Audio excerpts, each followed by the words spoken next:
Dieu. Alors, je voulais nous faire, déjà nous rappeler que l'Église est Église parce qu'il y a le Saint-Esprit. Alléluia. Il n'est pas possible de vivre une vie chrétienne victorieuse sans le Saint-Esprit.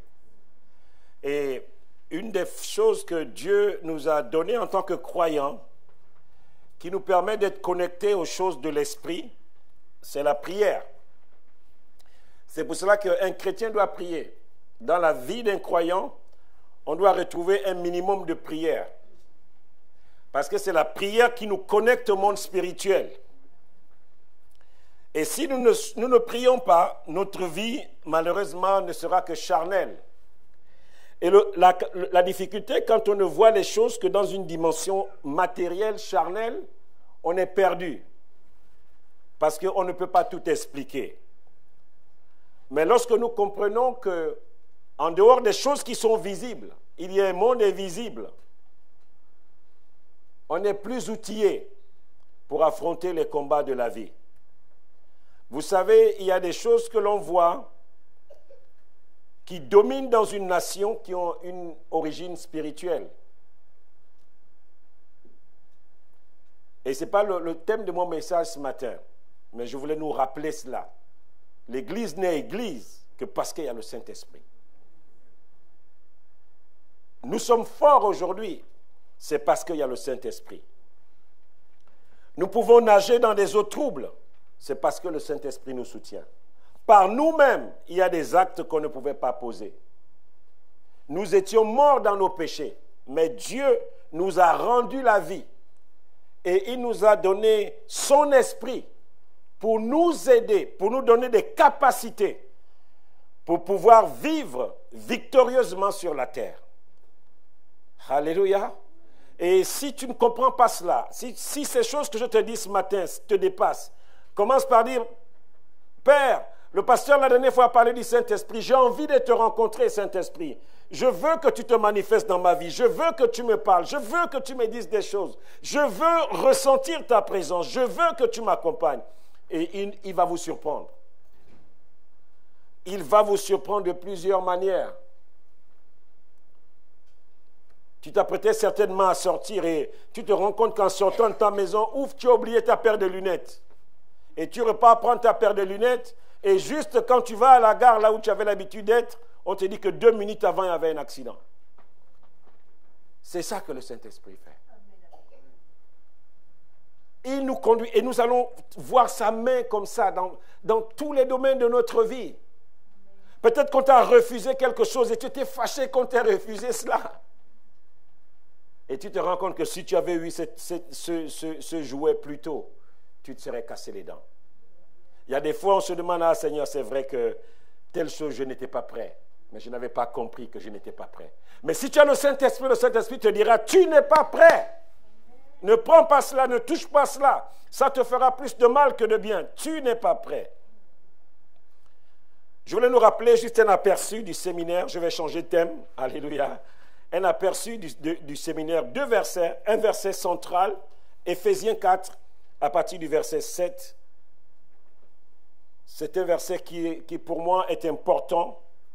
La Bible nous dit qu'à chacun de nous, la grâce a été donnée selon la mesure du don de Christ.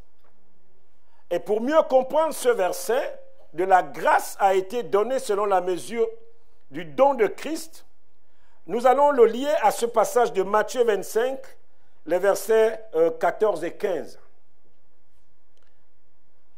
Et on comprend bien le contexte lorsque la Bible nous dit que la grâce a été donnée selon la mesure du don de Christ. Ça veut dire que chacun de nous n'avons pas reçu la même mesure.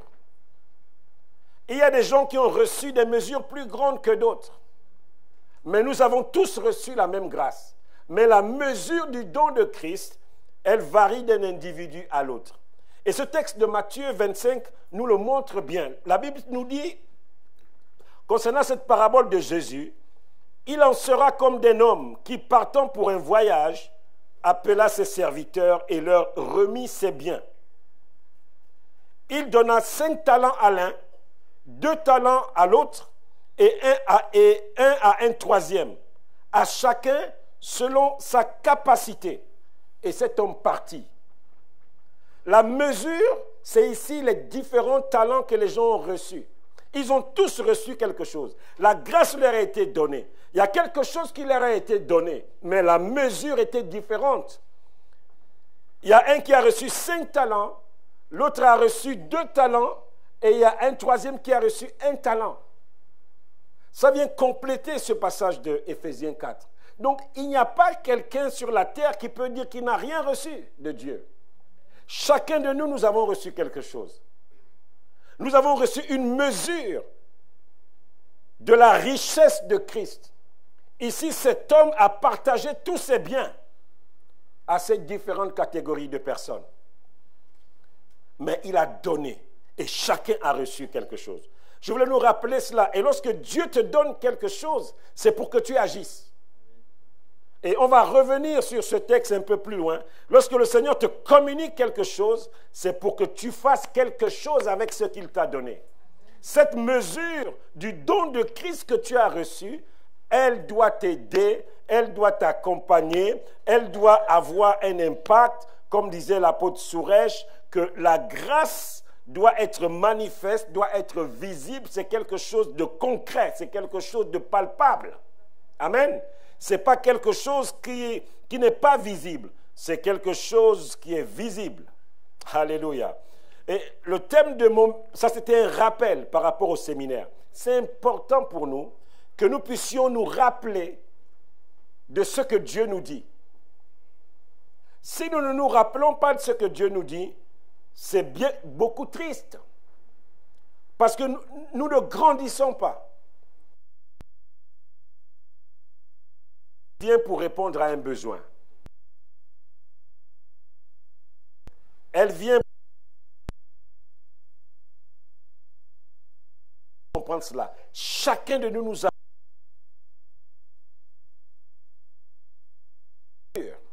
du don de Christ différente. Il y a des gens qui ont reçu plus, il y a des gens qui ont reçu moins, mais néanmoins, chacun de nous a reçu quelque chose. C'est pour ça que la Bible dit la grâce a été donnée. Mais nous avons reçu des mesures du don de Christ différentes. Et c'est la responsabilité de chacun.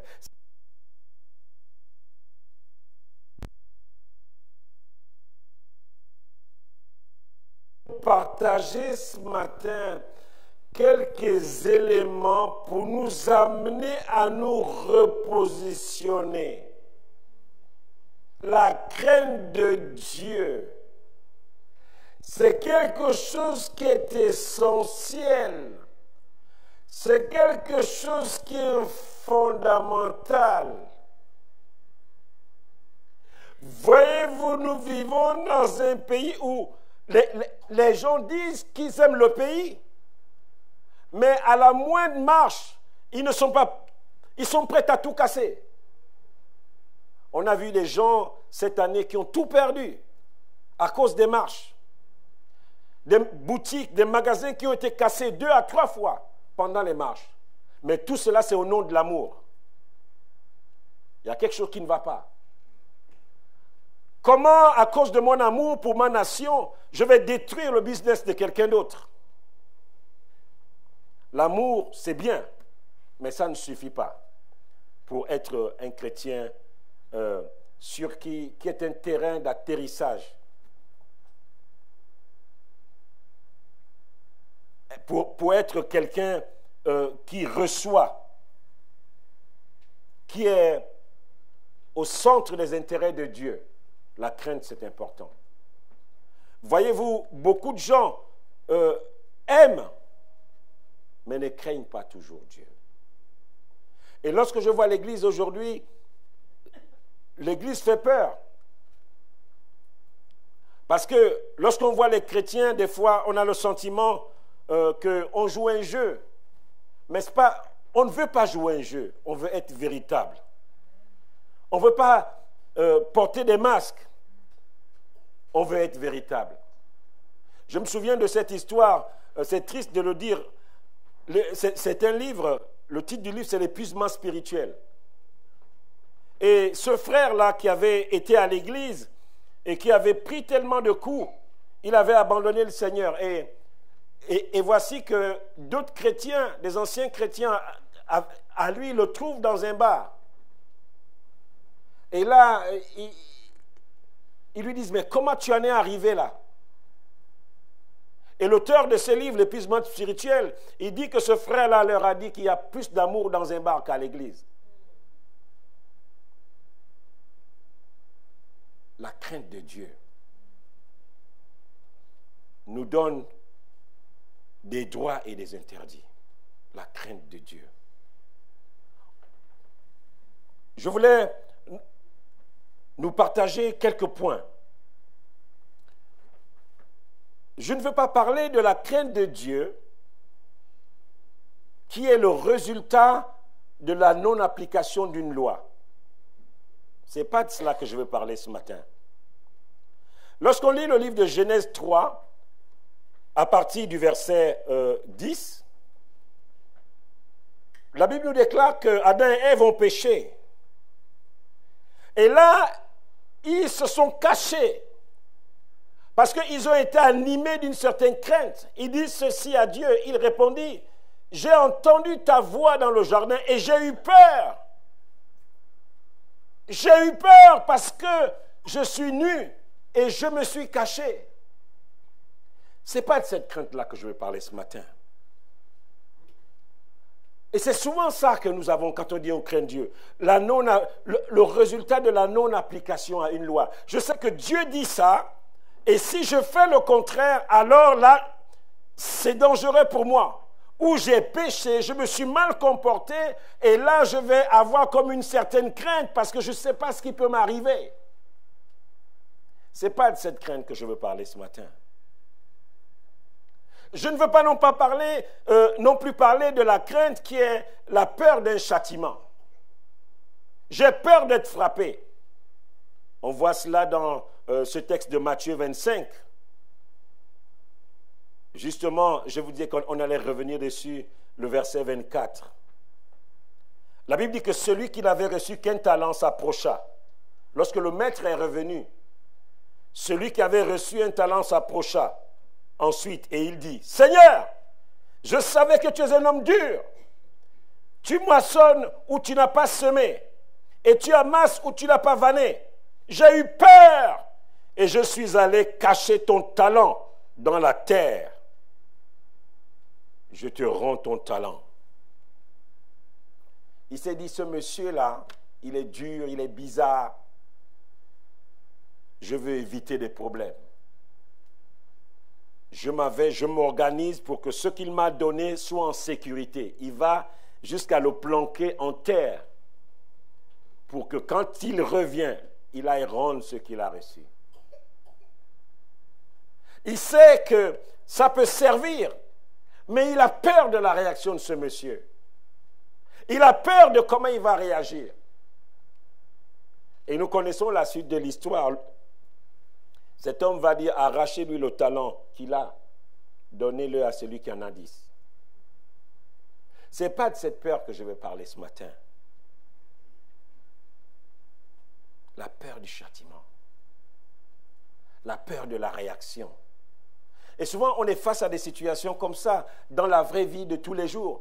On ne sait pas trop comment telle personne va réagir. Si je pose tel acte, comment il va réagir? Alors je suis paralysé, alors je n'agis pas. Je ne veux pas nous parler ce matin de la crainte, de la colère de Dieu. C'est quelque chose aussi qui souvent que l'on voit dans l'Église. La peur de la colère de Dieu. Il y a ce passage que j'ai pris de 2 Samuel, le chapitre 6, les versets 6 et 9, à 9. La crainte de la colère de Dieu. Ce n'est pas de cette crainte que je veux parler ce matin. Il est écrit au verset 6, c'est cette histoire où l'arche est transportée. La Bible déclare que lorsqu'ils furent arrivés à l'ère de Macon dans certaines versions, Uza étendit la main vers l'arche et la saisit parce que les bœufs la faisaient tanguer ou la faisaient pencher. La colère de l'Éternel s'enflamma contre Uza et Dieu le frappa sur place à cause de sa faute.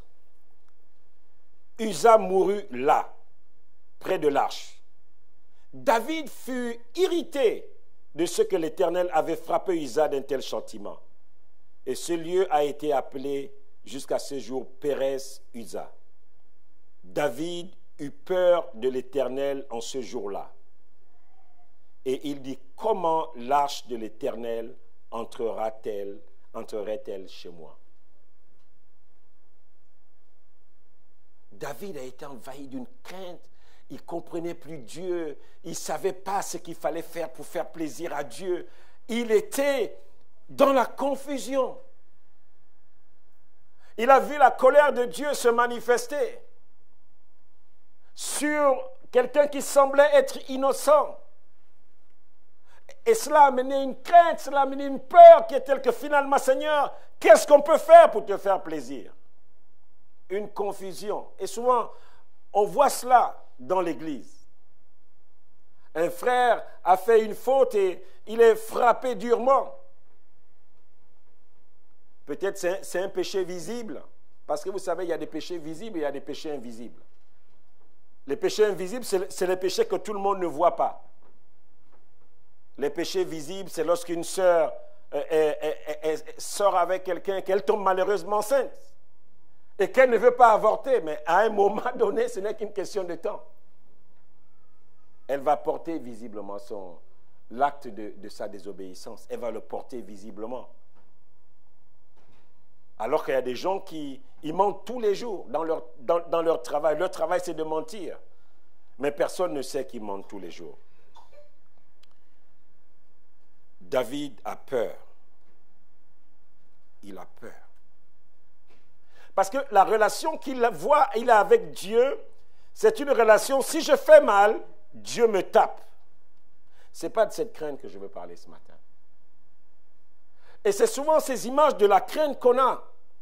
Soit, je n'ai pas fait ce que Dieu dit, alors j'attends un châtiment. Je me dis certainement quelque chose, tout ce qui peut m'arriver, je vais l'accepter parce que je n'ai pas fait ce que Dieu m'a dit. Ce n'est pas cette relation-là que Dieu veut avoir avec nous. Cette relation de peur du châtiment, cette relation de peur du fait que je n'ai pas été à la hauteur. J'ai encore désobéi à la loi de Dieu. Je n'ai pas pu faire ce que tu m'as dit, Seigneur. J'ai encore été en retard à ce rendez-vous. J'ai encore été en retard à l'église. Ce n'est pas de cette crainte dont je veux parler ce matin. Je ne vais pas aussi parler de cette crainte qui est la peur d'assumer notre position, notre péché devant les hommes, ou la peur des conséquences de nos actes. Vous savez, il y a des gens qui ne pêchent pas sur certains domaines parce qu'ils ont peur. Lorsqu'on a découvert le sida, les statistiques qui ont été faites, c'est que les hommes étaient moins infidèles. Parce que tout le monde avait peur de contracter le sida. Donc, ce n'est pas une crainte de Dieu qui est saine. Si je ne cours pas derrière les femmes parce que j'ai peur d'avoir le sida, mais ce n'est pas cette crainte que le Seigneur attend de moi lorsqu'on parle de la crainte de Dieu. Si je ne vole pas parce que je suis dans un contexte où si je vole, on va m'attraper et le risque, c'est que je perds mon travail et que je me retrouve en prison, ce n'est pas de cette crainte que je veux parler ce matin. Ce n'est pas de cette crainte. Et souvent, on est bloqué dans ça. Beaucoup sont, peut-être, devant les hommes, ils ont l'air d'être des bonnes personnes. Parce qu'en réalité, leur relation avec Dieu est basée sur la peur des conséquences des actes qu'ils vont poser.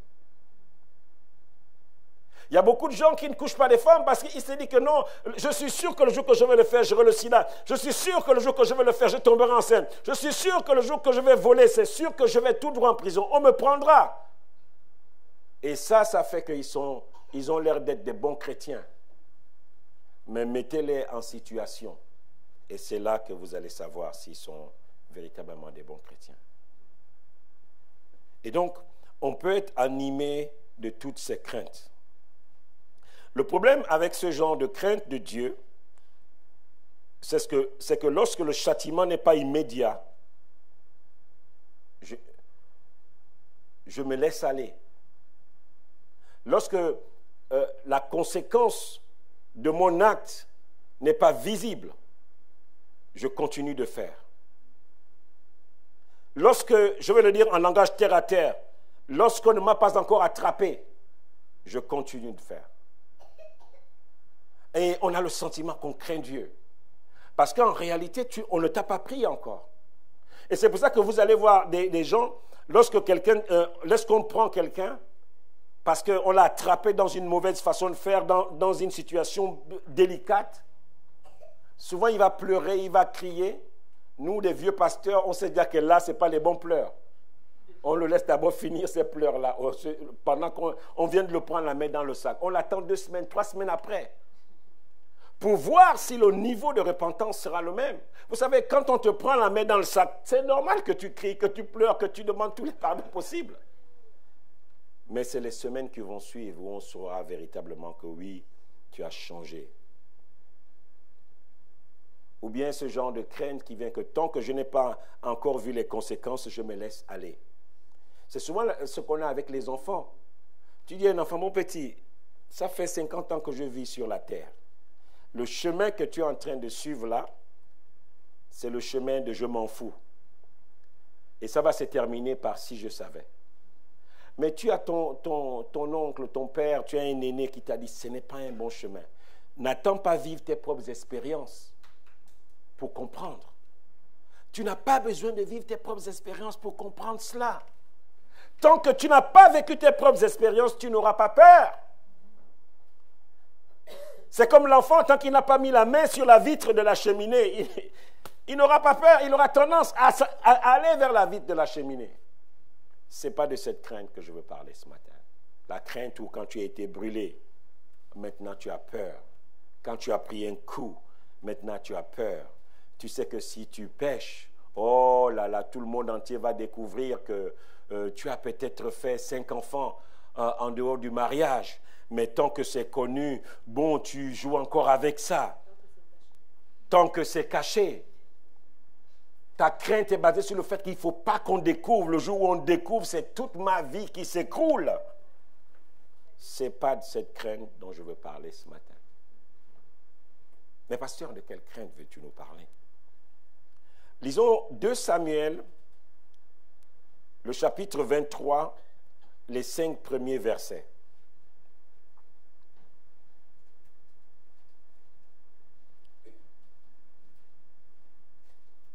La crainte de Dieu, mes frères, ma sœur, ne doivent pas être la peur du châtiment.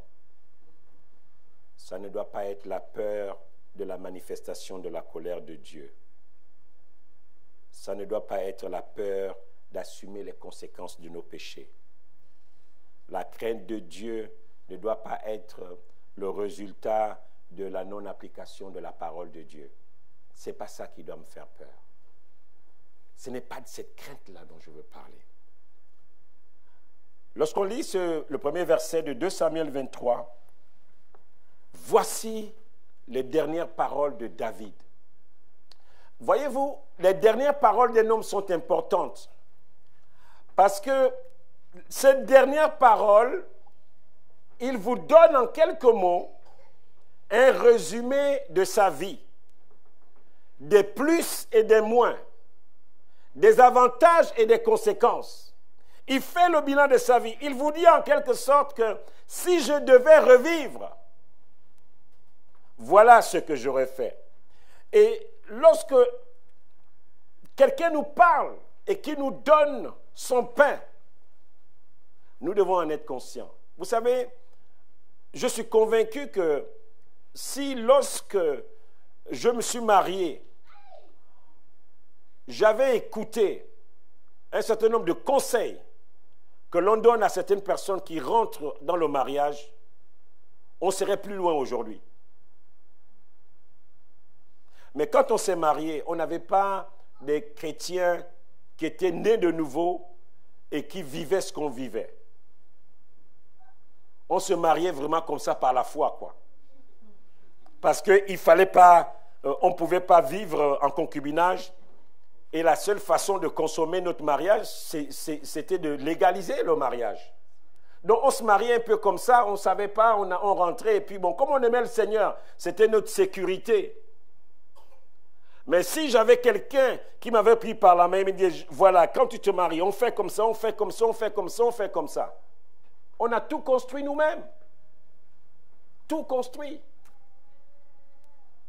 On a tout construit nous-mêmes.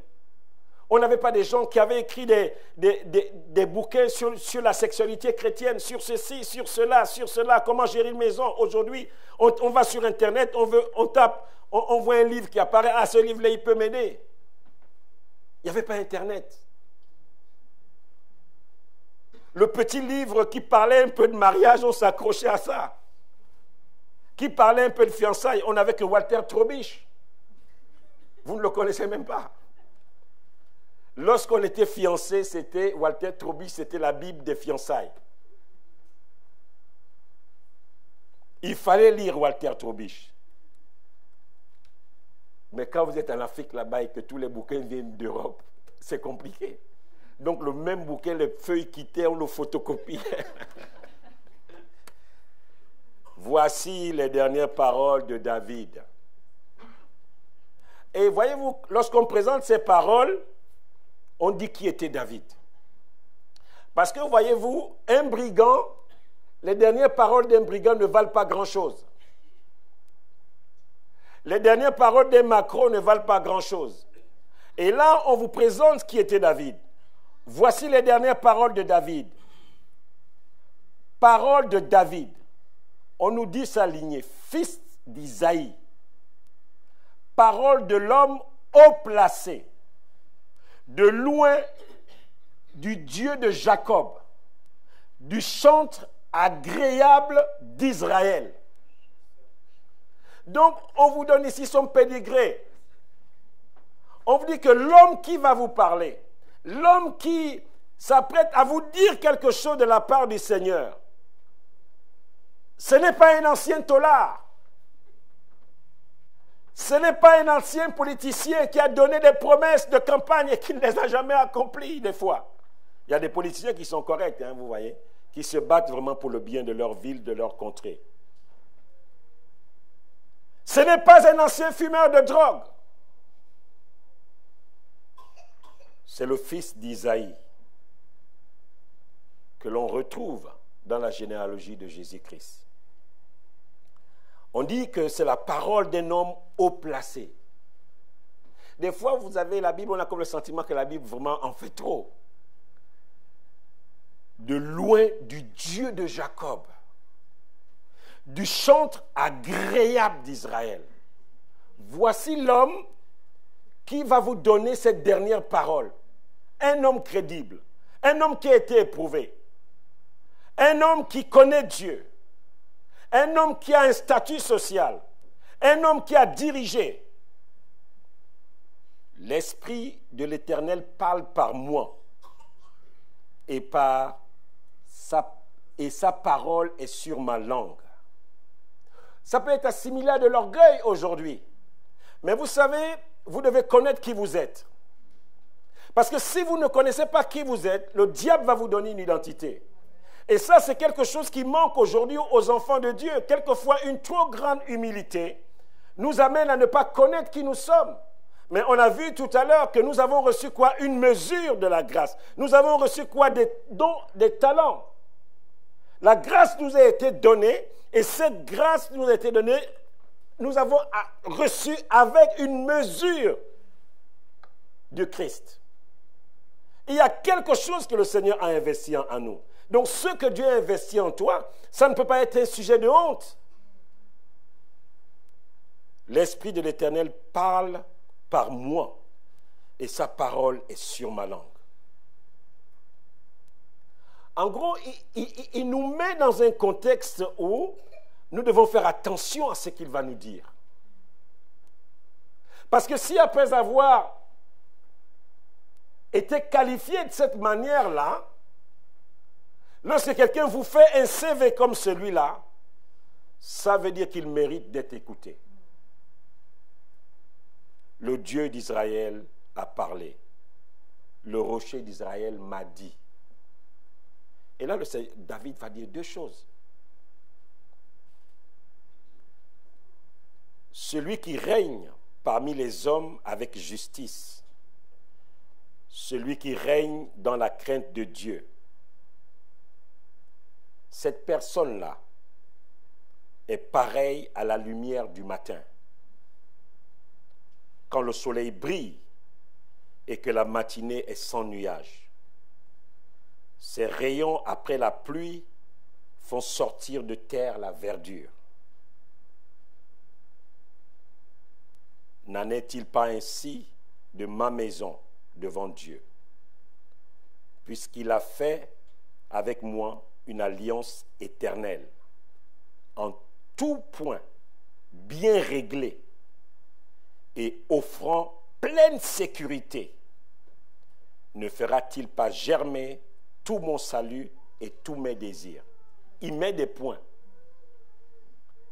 Parce que c'est conditionné par les deux points que je vous ai dit. Celui, si tu règnes parmi les hommes avec justice, et si tu règnes dans la crainte de Dieu, voilà ce qui va arriver. Dieu fait avec toi une alliance en tout point. Et cette alliance est bien réglée. Et cette alliance, elle offre quoi? Une pleine sécurité. Bien réglée. Ça veut dire que tous les détails sont pris en compte. Comme quand on règle le moteur d'un avion. C'est pratiquement de la chirurgie. Ce n'est pas les mécaniciens de voitures. Un mécanicien de voiture, vous allez souvent voir l'image, c'est que quand tu es mécanicien de voiture, il faut que tu aies des habits sales. Mais quand vous êtes mécanicien avion, si vous travaillez dans des réacteurs d'avion, vous êtes en blanc. Tout est réglé. On sait qu'on a sorti 9 vis. Et s'il y a 2 vis qui restent, personne ne bouge. On sait qu'il faut 150 boulons. S'il y a 10 boulons qui restent, ça ne va pas. Et l'alliance que Dieu a avec toi, si tu règnes dans la crainte, c'est une alliance qui est bien réglée. Et ce que je veux nous dire ce matin, c'est quoi finalement cette crainte? C'est cette crainte-là qui fait que celui qui pose des actes pour Dieu, il les pose pour plaire. C'est la crainte de ne pas être à la hauteur. Ce n'est pas la crainte d'un châtiment. C'est la crainte que tu as lorsque tu n'as jamais fait le lit dans ta chambre et que ta femme t'appelle pour te dire, chérie, j'espère que tu as rangé la chambre. Et tu commences à bien tirer le drap. Tu essaies de donner ton maximum. Pas que ta femme va te tuer, mais parce que tu veux lui faire plaisir. C'est cette crainte-là qui te pousse à être à la hauteur, qui te pousse à donner le meilleur de toi-même, qui te pousse à te surpasser, qui te pousse à mettre la cerise sur le gâteau. C'est cette crainte-là. Le gâteau peut être mangé sans cerise, mais la cerise sur le gâteau va être le plus qui va faire que waouh! C'est de cette crainte que je parle. Et ça, elle manque au milieu des enfants de Dieu. Le fait de se donner totalement. C'est le jour du Seigneur, c'est dimanche. Depuis samedi, ma tenue doit être prête. Parce que je sais que je suis en retard. Seigneur, je veux te faire plaisir. Je veux être à l'heure. Je veux te donner la meilleure version de moi-même. Mais aujourd'hui, ce n'est plus ça. Hein? C'est plus ça. On peut voir des chrétiens prendre des engagements, ne pas les honorer, et la vie continue comme s'ils n'avaient rien fait. Tu peux voir quelqu'un te dire qu'il aime Dieu, qu'il respecte Dieu, mais le pasteur que Dieu a mis sur sa vie, il ne l'écoute pas. Dieu, tu ne le vois pas avec tes yeux, mais Dieu a mis une autorité visible devant toi qui te parle, mais tu ne l'écoutes pas. Cette crainte dont je parle, c'est cette crainte où je me dis, je veux donner le meilleur. Je veux donner ma meilleure version. Je veux donner le meilleur boulot à Dieu. C'est cette crainte-là que les gens ont souvent lorsque tu aimes quelqu'un et que tu fais une lettre d'amour à quelqu'un que tu aimes. Tu vas relire la lettre 5-6 fois, tu reprends les mots, tu regardes le dictionnaire, tu essaies de mettre les meilleurs mots possibles. C'est la crainte que tu as quand tu écris, quand tu refais ton CV, que tu sais que tu vas l'envoyer à NG, que tu vas l'envoyer à Total, que tu vas l'envoyer à toutes ces grandes boîtes qui ont une dimension internationale et que tu veux être pris dans la boîte. Tu vas prendre ton CV, tu vas relire les mots. Est-ce que ce mot-là est bien placé? Non. Tu veux donner le meilleur. Tu veux parler de toi de la meilleure façon. C'est de cette crainte-là dont on parle. Hein? Ce n'est pas de la crainte de « non, si je fais mal, Dieu va me taper ». N'ayons pas une relation avec un Dieu qui a un bâton et qui attend simplement qu'on fasse mal pour qu'il nous frappe. Ce n'est pas de cela la crainte de Dieu. Ce n'est pas de cela dont je parle. C'est cette crainte quand une femme sait que voici ce que mon mari aime manger. Je sais que si je fais ça, oh, l'ambiance sera extraordinaire ce soir. Et là, elle va donner son meilleur. C'est la crainte que l'homme a quand il se dit que, oh, ma femme, je sais que si je paye tel type de parfum, ah, là, c'est vraiment, c'est une bonne ambiance que je vais créer ce soir. Cette crainte, tu donnes le meilleur. Pas parce que tu crains un châtiment, parce que tu veux être agréable à celui qui reçoit. Tu veux être agréable à celui qui reçoit. Et cette image de la crainte a été faussée dans le jardin d'Éden. Parce qu'après le péché, l'homme est rentré dans une relation avec Dieu de la peur du bâton, de la peur du châtiment. Cette crainte, elle est liée avec l'amour. Cette crainte a une relation avec l'amour. Lorsque la Bible nous dit que l'amour, lorsqu'il est parfait, il bannit la crainte. Cette crainte a un lien avec l'amour. C'est vraiment une dimension parfaite de l'amour. Parce que je veux donner le meilleur. Parce que je veux faire plaisir à un niveau où ça n'a jamais été fait. Je veux donner mon meilleur. Je veux poser l'acte qui va amener la réaction de l'autre. Je veux poser un acte qui sait que si je le fais, le cœur de Dieu va être touché. Et Dieu va dire waouh. C'est cette crainte qui fait le waouh dans la vie de celui qui reçoit l'acte. C'est de ça que je parle ce matin. Et ça manque aux chrétiens. Comme je vous ai dit tout à l'heure, on peut prendre un engagement, on ne le respecte pas. On peut dire que cette année vraiment, c'est mon année où je vais faire ça. Premier mois, tu tiens. Deuxième mois, 0 égale 0. Troisième mois, tu laisses tomber. Et ta vie continue. Non. La vie ne peut pas continuer. Lorsqu'on a fait un vœu à Dieu, la vie ne peut pas continuer. C'est pour ça que beaucoup de gens ne sont pas bénis. C'est pour ça que beaucoup de gens, vous les voyez, ils traînent des casseroles. Parce que lorsque Dieu les regarde, il dit, mais lui, il n'est pas fiable. Ça fait 10 ans qu'il est chrétien, 10 années consécutives. Il dit qu'il va à nouveau reprendre sa vie de prière. Il va relancer sa vie de lecture de la parole de Dieu. Mais ça fait 10 ans qu'il me le dit. 2020 va arriver, tu vas refaire tes vœux. Dieu, en fait, il te regarde. Il dit, toi... Il dit, toi, vraiment, j'espère que tu seras sérieux cette fois. Et la Bible dit que l'Éternel promène son regard sur toute la terre. Et il te regarde. Première semaine, il voit que tu es comme un feu follet. Tu brilles de 1000 feux. Il se dit, bon, là, c'est bon. Vous savez, ça me fait rire. Chaque année, vous allez voir les chrétiens, non, il est en jeûne pour lancer sa nouvelle année. C'est bien. Mais ça sert à quoi? D'aller faire des promesses à Dieu et de ne pas les honorer. Ça sert à quoi? La crainte dont je parle, c'est la crainte lorsque j'ai parlé. Je ne veux pas décevoir. Pas que j'aurai un châtiment. Il y a des fois, vous vous positionnez. Et si vous ne faites pas, personne ne vous fera rien. Mais Dieu vous attend au ciel. Je me souviens de... C'est une histoire triste. Je peux en parler. Quelqu'un dans une église où nous étions avant. On savait que quand elle vous donne un chèque, lundi, elle va vous appeler pour vous dire ne touchez pas le chèque. Ces chèques sont là, hein, dans le coffre. Elle est partie il y a plus de 10 ans. J'ai demandé qu'on garde les chèques. On savait que celle-là, quand elle vous donne le chèque, bon, je disais même au trésorier, ne comptez plus, ne mettez son chèque de côté. Les trésoriers savent de qui je parle. Tous les chèques sont là. La personne a quitté l'église depuis très longtemps. Sa parole n'avait plus de valeur. Même un chèque n'avait plus de valeur, en fait.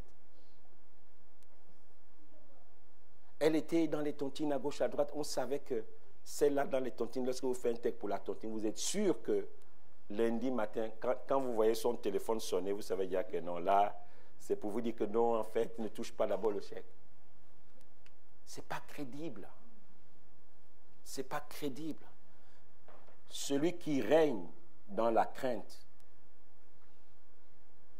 celui qui règne dans le désir, dans un état d'esprit où tu ne veux pas décevoir, où tu veux être crédible, où tu veux être sérieux, tu es pareil à la lumière du matin, quand le soleil brille et que la matinée est sans nuages. Tes rayons, après la pluie, font sortir de la terre de la verdure. Tu es quelqu'un, lorsque tu vas quelque part, on voit quelque chose se manifester par ta présence. On voit que tu apportes la vie là où il n'y avait pas la vie. Pourquoi? Parce que tu es un homme tu règnes avec justice et parce que tu règnes dans la crainte de Dieu.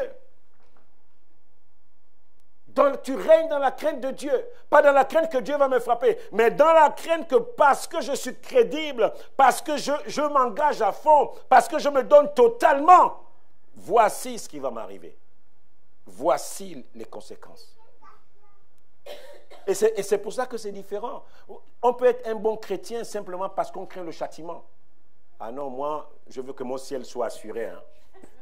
Ce n'est pas pour le ciel que nous sommes sauvés. Hein.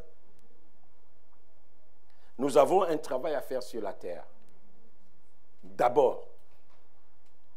Et c'est une mauvaise image qu'on a eue. Et c'est ça qui a fait que les gens pouvaient croire que sur la terre, je peux souffrir. Sur la terre, ma vie peut être un enfer. Mais je sais qu'au ciel, ce sera bon. Ce n'est pas la vérité.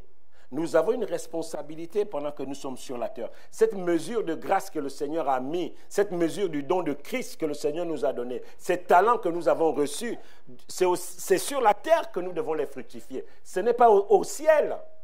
Ce n'est pas au ciel. Le fait de régner dans la crainte, qu'est-ce qu'on dit? Ça crée quoi? Ça fait sortir quoi? De la verdure. La verdure sort d'où? De la terre. Ça veut dire qu'il y a quelque chose qui doit sortir de toi. Et on dit que ce genre de personnes, qu'est-ce qu'ils font? Ils font avec Dieu une alliance éternelle. Et cette alliance est réglée en tout point. Elle offre quoi? Une pleine sécurité. Ta sécurité ne te vient pas du fait qu'on ne t'a jamais pris. Ta sécurité ne vient pas du fait que non, moi de toutes les façons je peux continuer, personne ne saura jamais ce que je fais. Il y a des gens comme ça, vous le voyez en sécurité. Le jour qu'on l'attrape, il fuit l'église. Donc tu n'es jamais... En fait, c'est une fausse sécurité. Puisque dès qu'on t'a pris la main dans le sac, tu as fui l'église.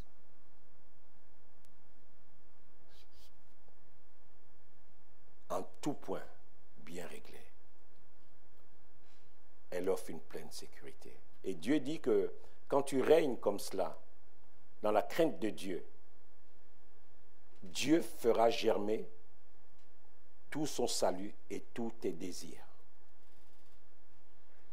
Ne fera-t-il pas germer tout mon salut et tous mes désirs? Vous imaginez, tout mon salut. Déjà, le salut, c'est un package. Et Dieu dit que tout son salut, C'est quand même fort, ce passage. Pourquoi? Parce que je marche dans la justice et je marche dans la crainte. Pas la crainte qu'on m'attrape. Pas la crainte que non, vraiment, je n'ai pas prié, alors là, si j'ai un accident, c'est sûr que non, c'est parce que je n'ai pas prié. L'alliance avec Dieu va au-delà de ça. Et vous avez des gens comme ça, on leur a dit que non, si tu ne pries pas 3 fois par jour, Dieu n'est pas avec toi. Tu dois prier 6 heures, 9 heures, 15 heures, 18 heures, 20 heures, 21 heures. Et les gens sont liés dans ça. Non, ce n'est pas de cela que je parle. Je parle de cette crainte qui est liée au cœur, qui est liée à la manifestation de mon amour pour Dieu.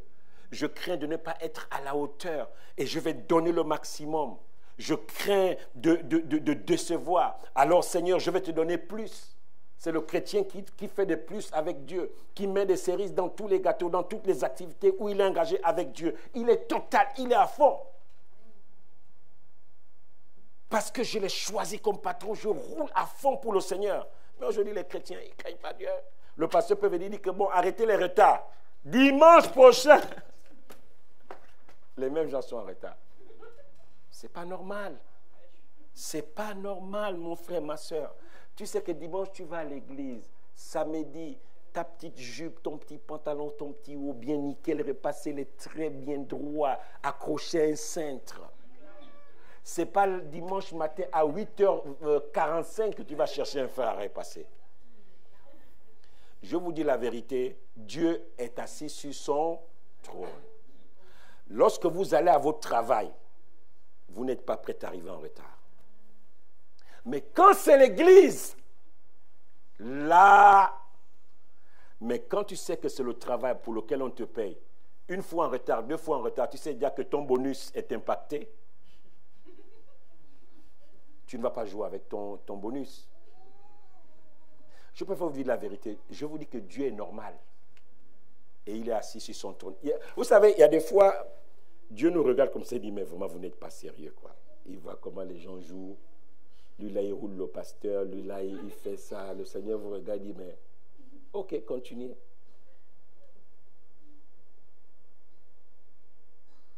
Il est là. Il voit ça tourne. Il voit comment tu es en train de cacher un faux dossier. Il est là, il dit, ah, vraiment. Mes serviteurs souffrent. Non, bien aimé. Dieu est assis sur son trône. Assis, ça veut dire assis. La position assise nous donne une position de stabilité. Ça veut dire qu'il n'est pas déstabilisé par nos petits trucs. Quand il est assis, il est assis. Quand on dit que Dieu est assis sur son trône, il est dans une position de contrôle où il voit tout. Personne ne peut le rouler. Vous savez, ça me fait rire. C'est quand les gens sont en danger. On t'a annoncé que tu es dans la liste des gens qu'on va licencier. Tu rentres dans les jeûnes et les prières. Je te dis 0 égale 0. Tu vas perdre ton boulot. Ce n'est pas là que tu vas commencer à prier. Mais si tu as une vie de prière authentique, régulière, tu apprends que non, tu es dans la liste. Tu te dis, mais ce n'est pas grave, Dieu a déjà préparé un autre boulot pour moi. Pourquoi? Parce que tu es un homme qui règne dans la crainte. Tu te dis que je ne peux pas voir mouiller le maillot à ce niveau-là. Et Dieu me laissait tomber. Même si j'ai le sentiment que Dieu m'a laissé tomber 1 mois, 2 mois, je sais qu'il a le dernier mot. C'est pour ça que vous voyez des gens, je n'abandonne pas, je suis au bord du miracle. Je n'abandonne pas, Dieu est assis sur son trône. Je n'abandonne pas, parce que tant que Dieu est sur son trône, je vous dis, Dieu, des fois, il nous regarde et dit, mais vous n'êtes pas sérieux. Moi, je vois des gens là le matin, tu dois te réveiller à 5 heures du matin pour ton boulot. Tu es prêt 5 heures du matin même. Tu démarres, petit déjeuner ou pas, tu es parti. Mais quand c'est l'église, celui qui tient le monde dans tes mains, qui tient ton petit travail dans tes mains, tu ne le prends pas au sérieux. Je veux vraiment être honnête avec nous. La crainte de Dieu, ce n'est pas la crainte d'un châtiment. Tu te dis, Seigneur, je veux tout te donner. Je crains de te décevoir. C'est comme cet homme, il est fou amoureux de sa femme. Et il s'est dit, qu'est-ce que je vais faire pour vraiment réjouir son cœur? Cette femme, vous savez, on compare toujours la Bible à cette relation, la relation avec Dieu, à cette relation d'époux et d'épouse, de fiancé et de fiancé. Il y a toujours cette dimension-là. Pourquoi? C'est pour nous réveiller notre intelligence, en fait. C'est pour te dire que lorsque tu es amoureux, le Seigneur va te dire, regarde tout ce que tu es prêt à faire. Même quand tu es tellement amoureux, tu passes devant un magasin, même si ta femme t'a seulement dit que je n'ai plus de chaussures vertes. Dès que tu vois une chaussure verte, tu t'arrêtes. Tu commences à réfléchir, ça coûte 200 €. Tu repars. L'esprit te dit qu'elle t'a dit qu'elle n'a pas de chaussures vertes. Tu reviens. Tu reviens. Et puis tu vois une robe noire. Elle te dit qu'elle n'a pas de robe noire pour le mariage de Claire. Tu es là. Et dès que tu as acheté la robe, qu'est-ce qui se passe? Tu te dis que là, je suis fort. Tu as les épaules gonflées quand tu arrives. Mais qu'est-ce que tu as dans le sac là? Tu poses seulement comme ça à la fosse tranquille. Mais ouvre! Qu'est-ce que tu as dans le sac? C'est de ça que je parle. Ce désir de donner, de plaire.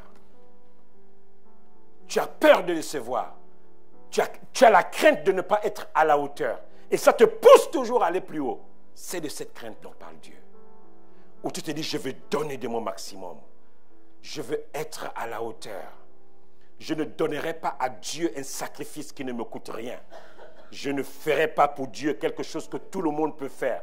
Lorsque j'offre quelque chose à Dieu, je veux ressentir que ça m'a coûté quelque chose. Lorsque je viendrai avec cette bague de fiançailles, ma femme doit savoir que là, je l'ai mis à la dimension de la bague de fiançailles que j'ai mis sur son doigt. Et là, le gars, il va aller se balader à la place Vendôme là-bas. Il va là-bas, il regarde les prix, il dit non, c'est pas bon. Il repart chez lui, il revient à la place Vendôme, il fait tous les magasins. Il dit, mais Seigneur, qu'est-ce que je vais faire? Et puis il dit qu'il y a un magasin, il y a un endroit qui est comme la place Vendôme à tel endroit. Il va là-bas. Pourquoi? Parce qu'il veut faire plaisir. Il craint de ne pas être à la hauteur.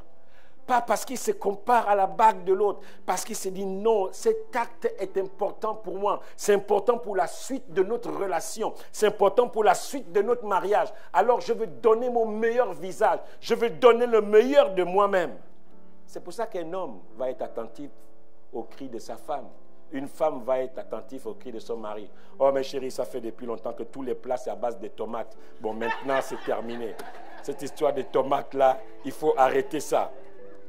Et là, la femme, elle est troublée. Hein? Elle va commencer à aller sur Internet, tac, tac, tac. Elle va taper sur Google, plat sans tomate. Et puis, Google, il va vous faire ressortir tous les plats. Elle est là, elle a dit que bon, là, je vais épater mon gars. Je crains de ne pas être à la hauteur. Il a émis un désir, mais je crains de ne pas être à la hauteur. Mais là, je vais donner mon maximum. La crainte dont je vous parle, c'est la crainte de ne pas être à la hauteur. La crainte où je donne de mon maximum, où je me donne totalement. C'est de cela que je parle. Pas de nos petites craintes, des petits péchés. Tu as peur qu'on t'attrape. Non, non, ce n'est pas de ça que je parle. Dieu n'est plus à ce niveau-là. Il ne nous attend pas là. Il sait qu'on va t'attraper un jour. Ce n'est qu'une question de temps. Tu as peur que les gens découvrent que c'est toi qui as roulé, que c'est toi qui est parti dénoncer tel truc. Tu as peur qu'on t'attrape. Mais je te dis, mais attention, il ne faut pas dire que c'est moi qui t'ai dit. Hein. Dieu n'est pas dans cette crainte-là. Tu as peur de prendre tes responsabilités. La peur de prendre tes responsabilités. La peur d'assumer ton positionnement. La peur, non, ce n'est pas de ça que je parle. Je veux parler de cette crainte, la crainte où Dieu se dit non, j'attendais plus de toi. Dieu va être content, mais Dieu va te dire non, au niveau où tu es, non, quand même, Cyril, j'attendais plus de toi. Oh, Silamite, non, non, c'est pas là où je t'attendais. J'attends, mais quand je te regarde comment tu es habillé, Silamite. Non, non, j'attendais quand même plus de toi. Regarde comment tu es habillé, Marc, grand Marco. Non, j'attendais plus de toi. C'est de cette crainte-là dont je parle. Cette crainte où, quand tu donnes à Dieu, Dieu te regarde, il sait que bon, toi-même tu sais au fond que tu n'as rien fait. Mais devant les gens, tu blases les gens sont, oh là là, vraiment il t'a offert ça. Mais toi-même au fond de toi, tu sais que mais je pouvais offrir plus en fait. Je n'offrirai pas à Dieu un sacrifice qui ne me coûte rien. Parce que j'ai peur de décevoir. Est-ce qu'on peut fermer nos yeux? Ma prédication ce matin, ce n'est pas pour t'enfoncer. C'est pour te dire que Dieu nous voit, nous tous clairs. Même moi qui vous parle, Dieu me voit aussi clair.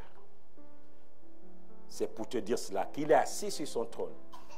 Et quand il est assis, il est sur son trône. Celui qui est sur le trône, il est dans une position de hauteur.